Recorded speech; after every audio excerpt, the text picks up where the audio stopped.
తెలంగాణ ప్రజలలో రేవంత్ రెడ్డి 6 గ్యారెంటీల మీద నమ్మకం కోల్పోతున్నారు ప్రజలు. 4 నెలలు గడిచినప్పటికి కూడా ప్రతి మహిళకిచ్చే 2500 మీద ఇంతవరకు చలనం లేదు. 15,000 రూపాయలు రైతు బంధు దేవుడెరుగు, 10,000 రూపాయలు కూడా దిక్కులేవు. ఇవాళ రైతాంగానికి కనీసం నీళ్లు కూడా సకాలంలో ఇవ్వకుండా, కరెంటు కూడా క్వాలిటీ ఇవ్వకుండా పంటలు ఎండిపోవడానికి కారణమైండు. కేవలం బస్సులలో ఉచిత ప్రయాణం పేరు చెప్పి కాలం గడిపింది తప్ప ప్రజలకు ఒరగబెట్టిందేమీ లేదు.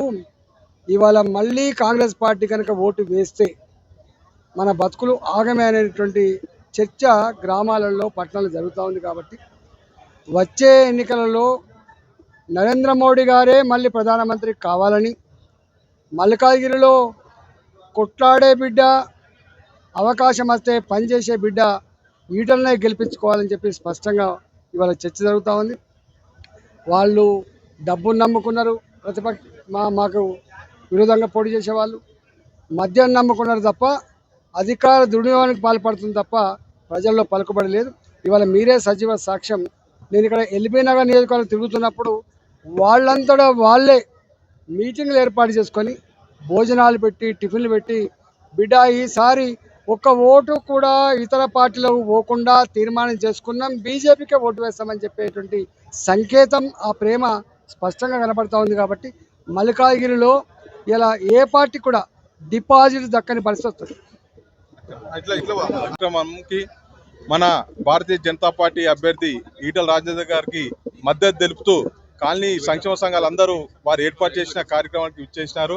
ఈ కార్యక్రమంలో కాలనీ సంక్షేమ సంఘాల 5వ డివిజన్లో ఉన్న అన్నిటి ఈరోజు ఈటల రాజేందర్ గారిని గెలిపించాలని చెప్పి వాళ్ళు స్వచ్ఛందంగా వచ్చి కార్యక్రమం ఏర్పాటు చేసినందుకు కాలనీ సభ్యులకు అందరికీ పేరున ధన్యవాదాలు తెలుపుతున్నాను.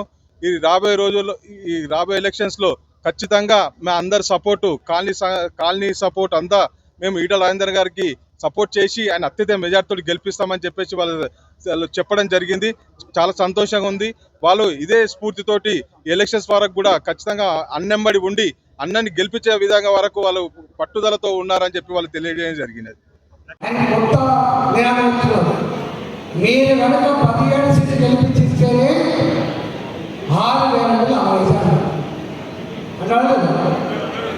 రాష్ట్రానికి ఎన్నిక జరగని మాట్లాడా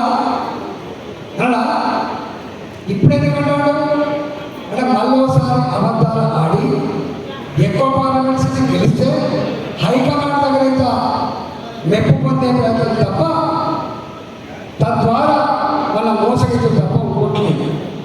అందువల్ల 40 సీట్లున్న కాంగ్రెస్ పార్టీ 29 సీట్లు బిల్లు 40 సీట్ల కాంగ్రెస్ పార్టీ 40 సీట్ల కాంగ్రెస్ పార్టీ తెలంగాణలో ఇంకొక 17 అంటే 13 ఓట్లు 14 వేస్తే 13 వేస్తే వస్తుందా గవర్నమెంట్? అయితే రాహుల్ గాంధీ ప్రధానమంత్రి అయితే అంటే మీ ఇంకా కొత్తగా 13 సీట్లు గెలిచినా 53 అయితే తప్ప 270 సీట్లు వచ్చే అవసరం లేదు. కేంద్రంలో రాజధాని పరిస్థితి మరి ఎవరంతా లేదు. 303 సీట్లున్నా 330 పైసలకు ఎన్డీఏ సీట్లున్నా అప్కే బార్ 400 సీట్లు వచ్చే వాళ్ళు ప్రధానమంత్రి కదా, 40 సీట్లు వచ్చేవాడు ఎవరైతే మరి మనం రేవంత్ ఎట్లా కనబడుతున్నాం? మనం మొన్న అంటే చెవులు పెట్టావు. ఎంత బాధ అంటే చీమలు పెట్టిన పుట్టలో ఎవరు చదవడు? ఏం చదువుతుంది? నువ్వు ఏం వచ్చింది జైల్లో పోయినాడు కాదు, ఉద్యమాల కోసం తప్పులు చేసి కాదు, ప్రజల కోసం ఉద్యమంలో పాల్గొనడం కాదు, ప్రజల కోసం జైల్లో పోవడం కాదు, ఓ పనిచేసుడు కాదు, కేసీఆర్ మీద ఉన్న వ్యతిరేకతతో ఆనాడు Bharatiya Janata party BRS party ఒక్కడని చెప్పి సోషల్ మీడియాలో మేనేజ్ చేసి నమ్మించి ఇవాళ అధికారంలో వచ్చింది తప్ప ఆ ఖర్చుతో ఆ కోపంతో వీళ్ళకి ఓట్లేసి తప్ప నిజంగా ఇష్టపడి వీళ్ళకి ఓటు వేయలేదు. అవునా కదా?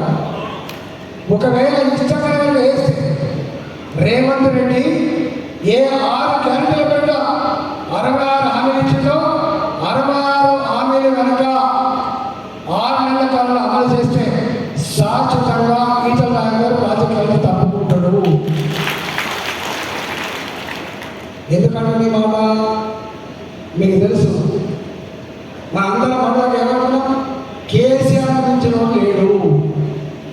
అన్ని రాష్ట్రాల కంటే మా ముఖ్యమంత్రి చాలా గొప్ప ముఖ్యమంత్రి, ఏదన్నది చేయగలడు, పట్టుబడితే వదలడు అని చెప్పి.